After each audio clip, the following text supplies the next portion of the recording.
Hello students, good morning. मैं चंदन मौर्य आपका स्वागत करता हूं हमारे यूट्यूब चैनल में। तो आज की क्लास हमारी होंगे क्लास 9th के लिए, जिसमें हम डिस्कस करने वाले हैं आपका यूक्लिड ज्योमेट्री के जो आर एस अग्रवाल का एमसीक्यू क्वेश्चन है, जिसमें आपका टोटल 27 क्वेश्चन है। बहुत से बच्चे क्या करते हैं, यूक्लिड ज्योमेट्री क्वेश्चन को फोकस नहीं करते हैं, लेकिन इसमें से भी क्वेश्चन आता है। तो आइए डिस्कस करते हैं कि क्या क्या इंपॉर्टेंट क्वेश्चन एमसीक्यू बन सकता है। तो वीडियो के अंत तक जरूर बने रहिएगा, जिससे कि आपको सारे क्वेश्चन आपको यहाँ से देखने को मिले और आप उसको देखें और सीखें, जिससे कि आपका परीक्षा में आए तो छूटे ना। तो जैसा कि आपके सामने यहाँ पे मल्टीपल चॉइस क्वेश्चन है। पहला क्वेश्चन हमारे पास क्या दिया हुआ है, इन एंशिएंट इंडिया, प्राचीन भारत में, the shapes of altars use for household rituals were. मतलब कि जो द शेप्स ऑफ अल्टर था उसको हाउस होल्ड के लिए किसका प्रयोग करते थे। तो वहाँ पे आपका जो है ऑप्शन स्क्वायर एंड रेक्टेंगल दिया है, स्क्वायर एंड सर्कल दिया है, ट्रायंगल एंड रेक्टेंगल दिया है, ट्रेपेजियम एंड पिरामिड्स दिया है। तो इसमें जो सही ऑप्शन वो आपका क्या है, बी है। और उस समय आपका ये जो शेप्स ऑफ अल्टर थे यूज होते थे हाउस होल्ड वर्क के लिए, और जो शेप होते थे वो स्क्वायर एंड सर्कल के रूप में होते थे। क्वेश्चन नंबर 2 पूछा है कि इन ancient India altars with combination of shape like rectangle, triangle and trapezium were used for. मतलब कि जो अल्टर्स थे वह किसी के साथ कंबाइन हो रहे हैं।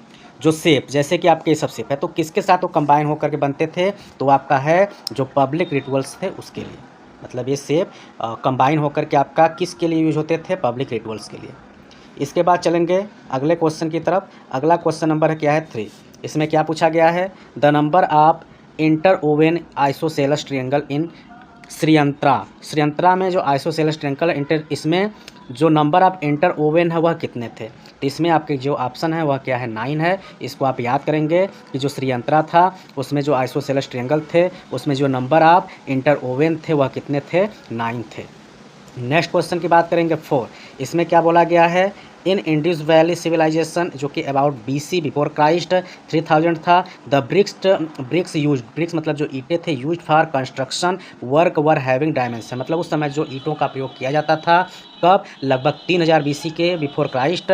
तो उस समय जो डायमेंशन होते थे ईंट के, वो आपके होते थे 4:1 के रेशियो में। ठीक, इसको आप याद रखेंगे, काफ़ी इंपॉर्टेंट क्वेश्चन है। क्वेश्चन नंबर 5 की बात करेंगे तो यहाँ पे बोला गया, into how many chapters was famous treatise the element divided by Euclid. मतलब यूक्लिड के द्वारा द एलिमेंट को जो कितने भागों में डिवाइड किया गया है। तो आपका सही जवाब है क्या है, 13। मतलब यूक्लिड ने एलिमेंट को डिवाइड किया था 13 अलग अलग पार्ट में, फिर उसके अकॉर्डिंग उन्होंने वहाँ पर अध्ययन किया था। इसके बाद चलेंगे अगले क्वेश्चन की तरफ। तो अगला क्वेश्चन नंबर हमारा क्या है, 6 है। बोला क्या, यूक्लिड बिलोंग टू कंट्री। मतलब जो यूक्लिड थे वह किस देश के थे, ये आपके कहाँ के थे, ग्रीस के थे। काफ़ी इंपॉर्टेंट क्वेश्चन है, लोग इसको याद नहीं रखते हैं। ठीक, चलते हैं अगले क्वेश्चन की तरफ। अगला क्वेश्चन नंबर क्या है, 7 में क्या बोला गया है, थेल्स बिलोंग। जो थेल्स थे यह भी साइंटिस्ट थे, तो यह भी कहाँ के थे, ग्रीस के ही थे। मतलब आपके यूक्लिड और ये आपके जो थेल्स दोनों ही कहाँ के हैं, ग्रीस के ही हैं। अगला चलेंगे Pythagoras was a student of. जो पाइथागोरस थे वह स्टूडेंट थे, किसके थे, तो जो पाइथागोरस थे वह थेल्स के स्टूडेंट थे। ठीक, चलते हैं अगले क्वेश्चन की तरफ। अगला क्वेश्चन नंबर हमारे पास क्या दिया है, 9 है। 9 में क्या बोला गया, विच of the following needs a proof. मतलब कि किसको प्रूफ की ज़रूरत पड़ती है, तो प्रूफ हम किसको कराते हैं, थ्योरम को। मतलब थ्योरम आपका है तो वहाँ पे आपको प्रूफ करके दिखाया जाता है कि इस तरीके से ये चीज़ आ गया तो हम मानते हैं। तो यही कारण है कि थ्योरम को ज़रूरत पड़ती है प्रूफ का। नेक्स्ट क्वेश्चन की बात करेंगे 10, the statement that the lines are parallel if they do not intersect. मतलब बोल रहा है कि जो लाइन एक दूसरे को इंटरसेक्ट नहीं करती हैं तो इसको हम क्या कहते हैं, पैरेलल कहते हैं। तो ये आपका क्या है, तो ये आपका क्या है, एक डेफिनेशन है। ठीक, चलते हैं अगले क्वेश्चन की तरफ। अगला क्वेश्चन नंबर हमारे पास क्या दिया है, 11 में बोला गया है, Euclid state that all right angle are equal to each other. मतलब जितने भी राइट एंगल्स होंगे, जब सारे राइट एंगल है तो इक्वल होंगे। मतलब सारे जब राइट है मतलब सारे 90 हैं, तो 90 है तो सारे क्या होंगे, बराबर होंगे, इक्वल ही होंगे इन द फॉर्म ऑफ। और किसके रूप में बराबर होंगे, तो ये आपका क्या है, पास्टुलेट। मतलब उन्होंने जो पास्टुलेट्स दिए हुए हैं उसके अकॉर्डिंग ही ये आपके क्या है, बोला गया है। क्वेश्चन नंबर 12 की बात करेंगे तो 12 में आपका क्या है, a pyramid is a solid figure whose base. मतलब जो पिरामिड है वो सॉलिड फिगर है हुज बेस, जिसका बेस क्या है, एनी पॉलीगन। मतलब किसी भी प्रकार का पॉलीगन हो सकता है। ठीक, चलते हैं अगले क्वेश्चन की तरफ। अगला क्वेश्चन में क्या दिया है, 13 में बोला गया है, the side faces of pyramid. जो साइड फेस है किसका, पिरामिड का, वह कैसा होता है, वह हमारा होता है ट्रायंगल की तरह। अगला क्वेश्चन नंबर 14 में क्या बोला गया है, the number of dimension of a solid. जो number of dimension of solid के जो नंबर ऑफ डायमेंशन है वह कितने होते हैं, तीन होते हैं जो कि आपके होते होंगे लेंथ, ब्रेड्थ और हाइट, ही 3 डायमेंशन में आता है। ठीक, चलते हैं अगले क्वेश्चन की तरफ। अगला क्वेश्चन नंबर हमारे पास क्या दिया हुआ है 15 में। क्या बोला गया है, the number of dimension of a surface, जो number of dimension of surface है वह कितना होता है। तो यहाँ पे सरफेस का जो डायमेंशन होता है वह आपका 2 होता है। कैसे, जैसे सरफेस में आपका सिर्फ लेंथ आता है और ब्रेथ आता है, मतलब ये लेंथ हो गया ब्रेथ, तो 2 ही आ रहा है, तो वहाँ पे 2 डायमेंशन होगा। इसके बाद क्वेश्चन नंबर 16 की बात करेंगे तो बोला गया how many dimension does a point, point के पास कितनी डायमेंशन है। तो पॉइंट के पास कोई डायमेंशन नहीं होता है, मतलब कि ना तो इसमें लेंथ होता है, ना इसका ब्रेड्थ होता है, और ना ही इसका क्या होता है, हाइट होता है। तो इसका मतलब इसमें कोई भी नहीं है। इसका मतलब कि इसमें जो इसका डायमेंशन होगा वह कुछ नहीं होगा, तो 0 ऑप्शन सेलेक्ट करेंगे। अगले क्वेश्चन की तरफ चलेंगे तो अगला क्वेश्चन हमारे पास क्या दिया 17 है, बाउंड्रीज ऑफ सॉलिड, जो सॉलिड है उसकी जो बाउंड्रीज है वह क्या होता है। तो बाउंड्री भी आपका क्या होगा है, एक तरीके से सरफेस ही होता है। चलते हैं अगले क्वेश्चन की तरफ। Boundaries of surface are, boundaries of surface are, यहाँ पे अब बाउंड्री आपका जो सरफेस वो आपका कर्व के रूप में भी हो सकता है। तो यहाँ पे इस तरीके से हो जाएगा, क्योंकि जो बाउंड्री आप करेंगे तो कर्व में के रूप में आता है, तो इस तरीके से आपका ये आ जाता है। अगले क्वेश्चन की तरफ चलेंगे तो यहाँ पे आपका है क्वेश्चन नंबर 19। बोला गया है the number of planes passing through 3 non collinear point, मतलब कि पासिंग थ्रू 3 नॉन कोल, मतलब कि 3 नॉन कोलिनियर, कोलिनियर का मतलब होता है एक ही लाइन से गुजरना, लेकिन यहाँ पे आपका क्या बोला गया है नॉन कोलिनियर। तो नॉन कोलिनियर का मतलब ये होता है कि आपका कोई भी एक ही तीनों पॉइंट एक ही लाइन से नहीं गुजरेगा, तो मतलब कि कम से कम एक लाइन, एक पॉइंट से एक लाइन तो गुजर ही सकता है। तो यही कारण है कि यहाँ पर आप एक ऑप्शन को करेक्ट करेंगे। चलते हैं अगले क्वेश्चन की तरफ। अगला क्वेश्चन नंबर 20 है एक्जियम और एज्यूम्ड, जो एक्जियम है वह एज्यूम, एज्यूम का मतलब माना गया है। क्या माना गया है, डेफिनेशंस को, थ्योरम्स को, universal truth specific to geometry को, universal truth in all branches of mathematics. Yes, ये आपका हो जाएगा करेक्ट कि जो एजियम है उसको एज्यूम किया गया है, यूनिवर्सल ट्रूथ को, जो कि मैथमेटिक्स के सभी ब्रांचेज में आते हैं। इसके बाद चलते हैं अगले क्वेश्चन की तरफ। अगला क्वेश्चन नंबर हमारे पास क्या दिया है 21 में। क्या बोला गया है, which are the following is a true statement, मतलब कि 4 स्टेटमेंट्स में से ऐसा कौन है जो कि ट्रू है। The floor and the wall of a room are parallel plane, ये जरूरी नहीं है कि पैरेलल है, ये गलत है। The ceiling and the wall of a room are parallel, ceiling and wall ये भी गलत है। Floor and the ceiling of a room, floor और सेलिंग आर पैरेलल प्लेन, ये आपका हो सकता है। ठीक, क्योंकि आपका एक छत ऊपर है, एक फ्लोर नीचे है, तो दोनों इसी तरीके से बना हुआ रहता है, एक दूसरे के ऊपर ऊपर होता है, एक दूसरे को कट नहीं कर सकता है, तो ये आपका पैरेलल होगा। तो ऑप्शन नंबर सी करेक्ट हुआ। ठीक, इसके बाद चलते हैं अगले क्वेश्चन की तरफ। अगला क्वेश्चन नंबर हमारे पास क्या दिया है 22 है, which are the following is true statement, इसमें भी ट्रू स्टेटमेंट के बारे में पूछा गया है। क्वेश्चन देखते हैं। बोला है only a unique line can be drawn to pass through given point, मतलब आपको बोल रहा है कि एक पॉइंट से हम एक ही यूनिक अकेला, तो जो कि क्या है गलत बोल रहा है, हम एक पॉइंट से बहुत सारे लाइन को पास कर सकते हैं। बी वर्ड पे चलते हैं, infinitely many line can be drawn to pass to given point, अब बोल रहा है 2 पॉइंट है, इससे बोल रहा है कि इनफाइन मतलब कि बहुत सारी लाइन हम पास करा सकते हैं, जो कि रॉन्ग है, क्योंकि 2 पॉइंट से हम सिर्फ और सिर्फ एक ही लाइन को पास कर सकते हैं। यहाँ पे इनफाइनाइट बोला है, तो ये ऑप्शन भी हो गया गलत। थर्ड की तरफ चलते हैं, if 2 circle are equal then their radii are equal, ये आपका सही है, मतलब कि 2 सर्कल है, एक जैसा सर्कल है, तो बोल रहा है कि दोनों का जो रेडियस होगा वह क्या होगा, सेम होगा। जब सेम सर्कल है तो रेडियस सेम होगा, तो सही बोल रहा है। चलते हैं, और ये आपका अभी बता देते हैं लाइन, लाइन आपका क्या होता है, इससे ये हो गया, लाइन के दोनों तरफ में एरो बनाता है, मतलब इसको हम इनफाइनाइट चाहे जितना बढ़ा सकते हैं, तो उसका निश्चित लेंथ नहीं होता, तो ये भी ऑप्शन गलत हो जाएगा। यही कारण है कि सी ऑप्शन सिर्फ क्या था, सही था। इसके बाद चलते हैं अगले क्वेश्चन की तरफ। अगला क्वेश्चन हमारा क्या है 23 में। क्या पूछा गया है, which of the following is a false statement, false statement क्या है हमारा।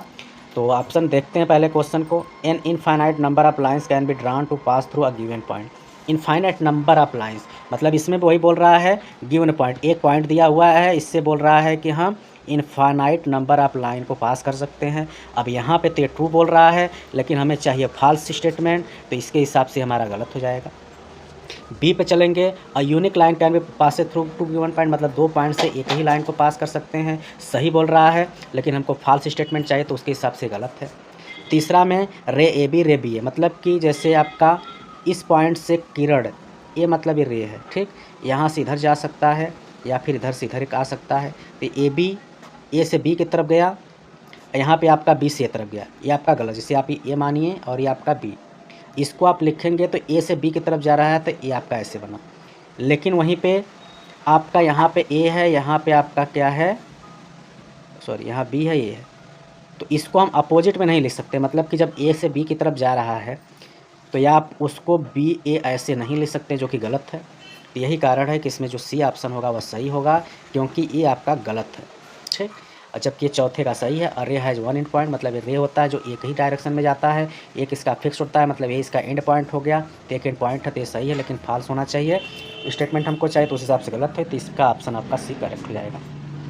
इसके बाद चलेंगे अगले क्वेश्चन की तरफ। अगला क्वेश्चन हमारे पास क्या दिया है 24 में बोला गया है a point C is called the mid point of a line segment A B if, मतलब कि कोई एक लाइन सेगमेंट है, लाइन सेगमेंट हम यहाँ पे बना लेते हैं, मान लेते हैं कुछ इस तरीके से है, इसका नाम हमने दे दिया ए बी। अब बोल रहा है कि सी इसका क्या है, मिड पॉइंट है। अब ये सी किस केस में मिड पॉइंट होगा वो हमको बताना है, तो आइए देखते हैं। तो जैसे पहले आपका पहला बोल रहा है कि C is the interior point of A B, interior मतलब कि इसके अंदर हो, ठीक है, लेकिन कैसे कहाँ पे हो उस पोजीशन के बारे में तो हमें बता नहीं रहा है, तो ये ऑप्शन हो गया गलत।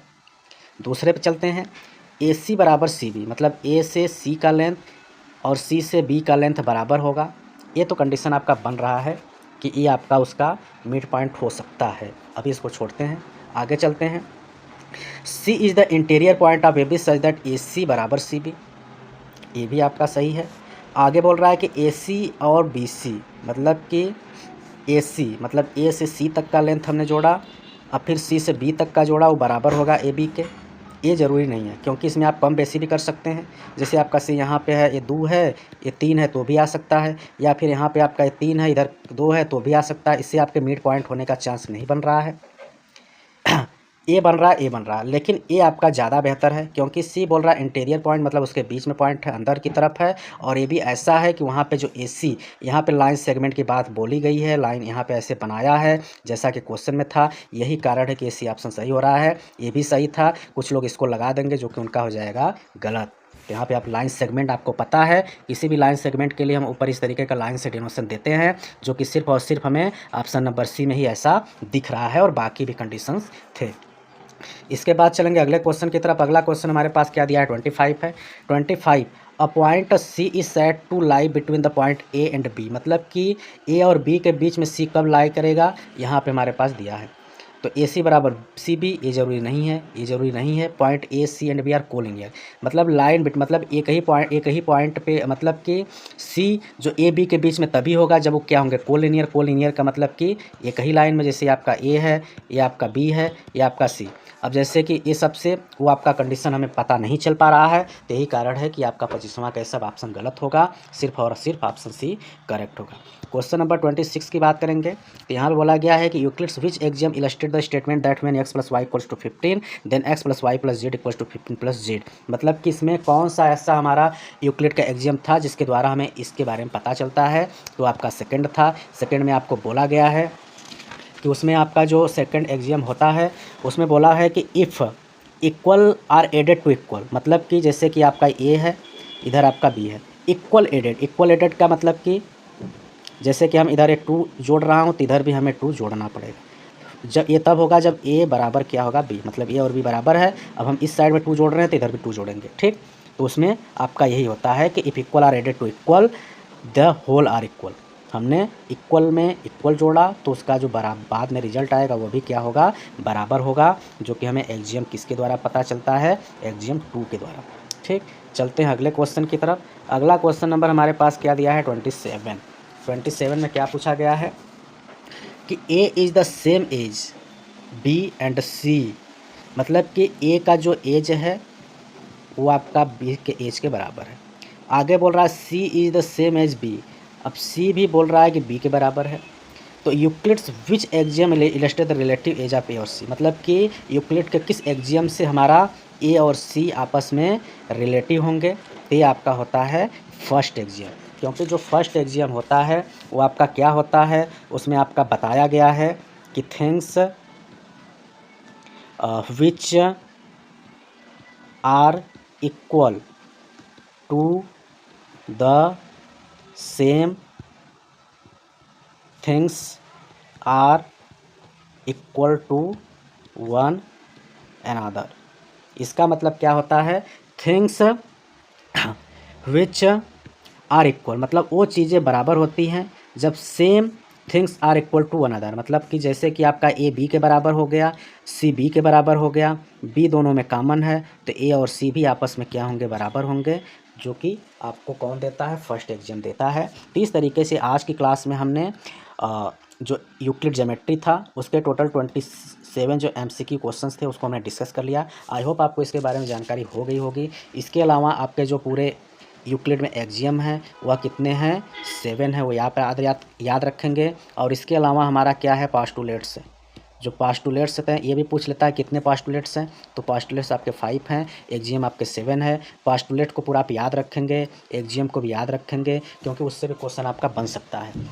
तो आई होप आपको ये चीज़ें समझ में आ गई होंगी। और अगली क्लास में हमारा होने वाला है लाइन्स एंड एंगल्स, काफ़ी इंपॉर्टेंट टॉपिक है। इसमें बहुत से क्वेश्चन जो है कि ऐसे आते हैं जो कि बहुत से बच्चों को समझ में नहीं आता, वो क्वेश्चन को नहीं करते हैं, छोड़ देते हैं।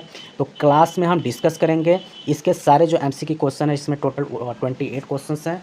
तो आप अगर चैनल पर नए हैं तो चैनल को सब्सक्राइब कर लीजिए और बेल आइकन को भी प्रेस कर लीजिए, जिससे कि मैं इस वीडियो को अपलोड करूं तो आपको नोटिफिकेशन के थ्रू मिले, आप उसको देख करके अपनी तैयारी को सही तरीके से कर पाएँ। तो वीडियो मिस ना हो तो सब्सक्राइब कर लीजिएगा और अपने सारे दोस्तों को शेयर भी करिएगा, जिससे कि वो भी इससे अपनी तैयारी को सही तरीके से कर पाएँ। तो मिलते हैं अगले वीडियो में इस चैप्टर के सलूशन के साथ। तब तक के लिए नमस्कार, जय हिंद।